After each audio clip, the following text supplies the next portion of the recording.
Morning headlines presented by Manur Multi-Speciality Hospital, Al-Sharai Group of Institute, Fine Art Designers, OSM Constructions and Home Interiors, Al-Misbah Tours and Travels, Derma Shine Skin Hair and Laser Clinic. Morning headlines, local से global तक अहम खबरों के साथ होगी सुबह की शुरुआत। गुलबर्गा के MSK मिल रिंग रोड पर हुए एक्सीडेंट में घायल हुई लड़की का बैंगलोर में इलाज के दौरान इंतकाल हो गया। 25 दिसंबर को नशे की हालत में एक टिपर ड्राइवर ने 2 लड़कियों को बुरी तरह घायल कर दिया था। इस हादसे में एक लड़की का इलाज हो गया, जबकि दूसरी लड़की 24 दिन तक जिंदगी और मौत से लड़ती रही और अभी उसकी मौत हो गई। गुलबर्गा में RCB वर्सेस दिल्ली मैच के दौरान इलीगल बेटिंग का शक होने पर एक शख्स को पुलिस ने अरेस्ट कर लिया। रोजा पुलिस स्टेशन की टीम ने कहा कि स्पोर्ट्स बेटिंग पर जीरो टॉलरेंस पॉलिसी के तहत सख्त एक्शन लिया जा रहा है और इन्वेस्टिगेशन अभी जारी है।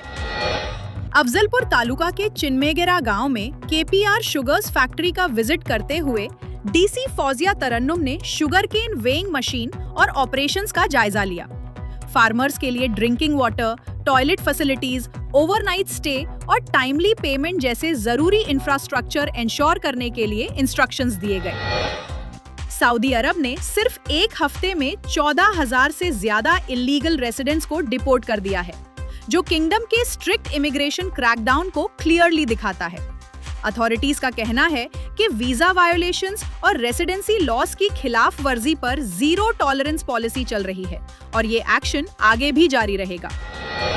कर्नाटक के हाउसिंग, वक्फ और minority welfare minister BZ Zameer Ahmed Khan की क़ियादत में 24 जनवरी को हुबली में large scale housing allotment programme होने जा रहा है, जहां हजारों लोगों को घर अलॉट किए जाएंगे। सरकार का मकसद है कि अर्बन और इकोनॉमिकली वीकर सेक्शंस, खासकर माइनॉरिटीज को फास्ट और ट्रांसपेरेंट तरीके से हाउसिंग का फायदा मिले।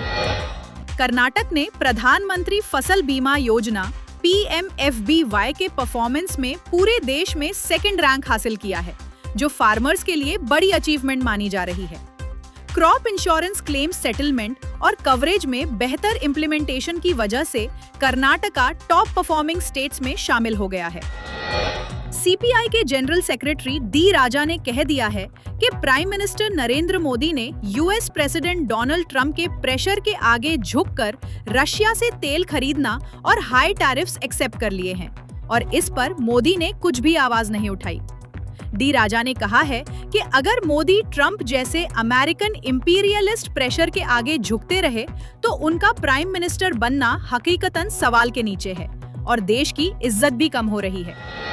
वेस्ट बंगाल के साउथ 24 परगनाज में एक बूथ लेवल ऑफिसर महबूब रहमान मुल्ला इलेक्टोरल रोल की स्पेशल इंटेंसिव रिवीजन और SIR की जिम्मेदारी के दौरान इंटेंस वर्कलोड की वजह से ब्रेन स्ट्रोक के साथ हॉस्पिटलाइज्ड हो गए। उन्हें 20+ घंटे काम करते हुए रिपोर्ट किया गया है। TMC ने इलेक्शन कमीशन और BJP सरकार पर अनबेरेबल प्रेशर का इल्जाम लगाया है और कहा है कि ये SIR प्रोसेस से रिलेटेड स्ट्रेस ही उनकी तबीयत खराब होने की असली वजह है। उत्तर प्रदेश में बिना परमिशन एक खाली घर में नमाज अदा करने पर 12 लोगों को डिटेंशन में लिया गया, जिसके बाद मामला पॉलिटिकल और सोशल डिबेट का सबब बन गया। पुलिस का कहना है कि लॉ एंड ऑर्डर कंसर्न की वजह से एक्शन लिया गया, जबकि क्रिटिक्स इसे रिलीजियस फ्रीडम पर सवाल के तौर पर देख रहे हैं। सऊदी अरेबिया में शाबान का चांद 18 जनवरी को नहीं दिखाई दिया, इसलिए 19 जनवरी को रजब का आखिरी दिन माना जाएगा और शाबान का आगाज डिले हो गया है। रमजान 2026 की शुरुआत एस्ट्रोनॉमिकल हिसाबों के मुताबिक मिड फरवरी के आसपास हो सकती है, लेकिन ऑफिशियल तारीख चांद दिखने के बाद ही कंफर्म होगी। ईरान के नेशन वाइड प्रोटेस्ट में ऑफिशियल टैली के मुताबिक 5,000 से ज्यादा मौत वेरीफाई हो चुकी है, जिसमें लगभग 500 सिक्योरिटी पर्सनेल भी शामिल हैं और सबसे ज्यादा क्लैशेस नॉर्थ वेस्ट कर्डिश इलाकों में रिपोर्ट हुए हैं। इसी बीच 10 दिन से ज्यादा के इंटरनेट शटडाउन के बाद ईरान ग्रेजुअल इंटरनेट रेस्टोरेशन पर गौर कर रहा है। SMS और लिमिटेड सर्विसेज वापस आ रही हैं, लेकिन इंटरनेशनल इंटरनेट अभी भी लार्जली रेस्ट्रिक्टेड है। ये थी लोकल से लेकर नेशनल और इंटरनेशनल तक की आज की तमाम अहम खबरें, जो आप तक गुलबर्गा हेडलाइंस के जरिए मॉर्निंग हेडलाइंस में पेश की गईं। ऐसी ही हर छोटी बड़ी खबर से बाखबर रहने के लिए गुलबर्गा हेडलाइंस को फॉलो और सब्सक्राइब करना ना भूलें।